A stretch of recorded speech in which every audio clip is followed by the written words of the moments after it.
அனைவருக்கும் வணக்கம். Pen test series இது வந்து பார்த்தீங்க அப்படின்னா குரூப் 2க்கானது. ஓகேங்களா? So practice evaluate now.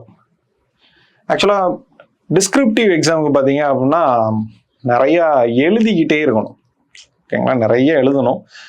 Objective type மாதிரி வந்து ரிட்டன் ப்ராக்டிஸ்லாம் இல்லை, நம்ம படித்தா மட்டும் போதும் அப்படிங்கிற மாதிரி கிடையாது.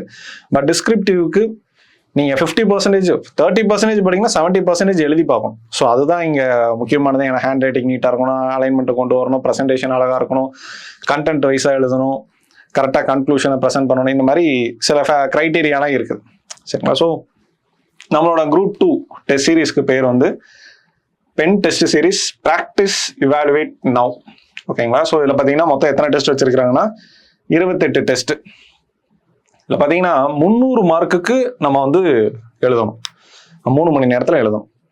அப்போ நீங்கள் வந்து என்ன பண்ணணும்னா அங்கே வந்து யோசிக்கிறதுக்கெலாம் டைம்லாம் கிடையாது. பெண்ணை தூக்கி வச்சிங்கன்னா பரீட்சை முடிஞ்சதுக்கப்புறம் தான் அந்த பெண்ணை எடுக்கவே செய்யணும்.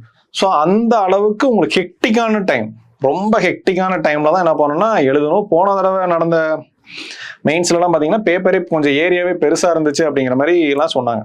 சரிங்களா? ஸோ முக்கியமான ஒரு கிரிட்டிக்கலான எக்ஸாம் குரூப் 1 பார்த்தீங்கன்னா குரூப் 1 கூட 250 மார்க் ஒரு பேப்பருக்கு. அது ஒரு பேப்பருக்கு 300 மார்க்கு எழுத வேண்டியதாக இருக்குது. சரிங்களா? ஸோ அந்த அளவுக்கு ஒரு முக்கியத்துவம் வாய்ந்த ஒரு டெஸ்ட் சீரீஸாக நான் பார்க்குறேன். ஸோ பொறுத்த வரைக்கும் பார்த்தீங்கன்னா பாலிட்டியில் வந்து பார்த்தீங்கன்னா 60 மார்க் வெயிட்டேஜ் கொடுத்துருக்குறாங்க. அப்போ நம்ம டெஸ்ட் எப்படி கண்டக்ட் பண்ணுறோன்னா பாலிட்டியோட சிலபஸை 4 பிரேக் பண்ணிடுவோம். சரிங்களா? இந்த சிலபஸ் இருக்கு இல்லையா, கம்ப்ளீட்டாக பாலிட்டியோட சிலபஸை 4 பிரேக் பண்ணி 4 டெஸ்ட் வைப்போம். ஆக்சுவலாக இது பார்த்தீங்கன்னா நீங்கள் உங்களுக்கு வந்து எல்லாத்தையும் சேர்த்து வைக்கிற மாதிரி இதில் வைக்க முடியாது. அதனால ஒவ்வொரு சப்ஜெக்ட் வைஸாக ஸ்ட்ராங் ஆகும். அதனால என்ன பண்ணியிருக்கிறோம் அப்படின்னா பாலிட்டியை மட்டும் என்ன பண்ணோம்னா ஃபர்ஸ்ட் ஃபோக்கஸ் பண்ணுறோம். பாலிட்டியில் 4 டெஸ்ட். சரிங்களா? அதுக்கப்புறம் சோஷியோ எக்கனாமிக் இஷ்யூஸில் 3 டெஸ்ட் மாற்றி வரும். இது ஒன்று அது ஒன்று அப்படி மாறி வந்துட்டு இருக்கோம். அப்புறம் இந்த 2 சப்ஜெக்டை கம்ப்ளீட் பண்ணி முடிப்போம். இதுல 4 டெஸ்ட், இந்த சிலபஸை கம்ப்ளீட்டா உடைச்சு இதுல 4 டெஸ்ட், இந்த சிலபஸை கம்ப்ளீட் 3 உடைச்சு அதுல 3 டெஸ்ட் எழுதிரும். மொத்தம் 7 டெஸ்ட் எழுதிருவோமா? இந்த 7 டெஸ்ட்டையும் வச்சு என்ன பண்ணோம்னா 2ம் சேர்த்து ஒரு சிலபஸ் கொண்டு வந்து ஒரு டெஸ்ட் வைக்கணும். சரிங்களா? அப்போ மொத்தமா இந்த 2 சிலபஸும் சேர்த்து, அதாவது யூனிட் 5 யூனிட் 3 இந்த 2 சிலபஸும் சேர்த்து அதுல என்ன பண்றோம் ஒரு டெஸ்ட்.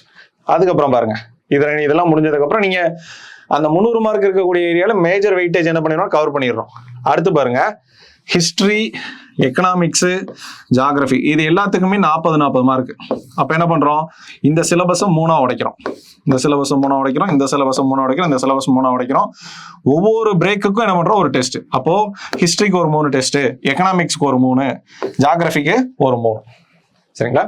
அப்ப இந்த 3 சப்ஜெக்டையும் சேர்த்துறோம். மொத்தம் நீங்க 9 டெஸ்ட் எழுதியிருப்பீங்க. இதுல இந்த 9 சப்ஜெக்டையும் எழுதின சிலபஸ் எல்லாம் சேர்த்து என்ன பண்றோம் ஒரு டெஸ்ட் எழுதுறோம். அதுக்கப்புறம் பாருங்க Tamil society, science and technology அப்படிங்கிறதுல இதுல ஒரு 30, இதுல ஒரு 40, இதை உடைச்சு ஒரு 3, இதை உடைச்சு ஒரு 3 டெஸ்ட். அப்ப இங்க ஒரு 6 டெஸ்ட் எழுதுவீங்க. இந்த 2ஐயும் சேர்த்து என்ன பண்றோம் ஒரு டெஸ்ட். கடைசி எல்லாம் சேர்த்து என்ன பண்றோம் மொத்தமா அதுதான் என்னது ஃபுல் டெஸ்ட். அதுல வந்து என்ன பண்றோம் 2 டெஸ்ட் எழுதுறோம். சரிங்களா? அப்ப என்ன பண்ணுவோம் நம்ம 300 மார்க்கு இருக்கக்கூடிய எல்லா யூனிட்டும் சேர்ந்து வரும் அதுல. ஓகேங்களா? இது போக கட்டாய தமிழுக்கு என்ன பண்றாங்க ஒரு டெஸ்ட் வைக்கிறாங்க. டோட்டலா என்ன பண்றோம் 28 டெஸ்ட். சரிங்களா? ஃபர்ஸ்ட் என்ன பண்ணணும்னா செக் பாயிண்ட் மாதிரி என்ன பண்றோம்னா இதுக்கு நீங்க அடாப்ட் ஆகிறதுக்கு ஒரு 2 டெஸ்ட் இருக்கும். சரிங்களா? இது எப்படி எழுதணும், ஏன்னா ஒவ்வொரு கொஸ்டினுமே நமக்கு முக்கியம் தான். அதனால அந்த நீங்க ஒரிஜினலா எல்லாம் எழுதுறதுக்கு முன்னாடி 2 டெஸ்ட், சின்ன டெஸ்ட் 2 டெஸ்ட் இருக்கும். அதுல வந்து உங்களுக்கு ஹேண்ட் ரைட்டிங் எதை திருத்தணும், என்னென்ன தப்பு பண்ணக்கூடாதுன்றதை சொல்லி கொடுத்துருவாங்க. அந்த சொல்லி கொடுத்த தப்பை திருப்பி என்ன பண்ணக்கூடாது சப்ஜெக்டா எழுதும் போது உள்ள வரக்கூடாது. ஸோ இப்படிதான் இருக்க போகுது உங்களோட டெஸ்ட் சீரிஸ். ஸோ இந்த வாய்ப்பை பயன்படுத்திக்கங்க. தேங்க்யூ.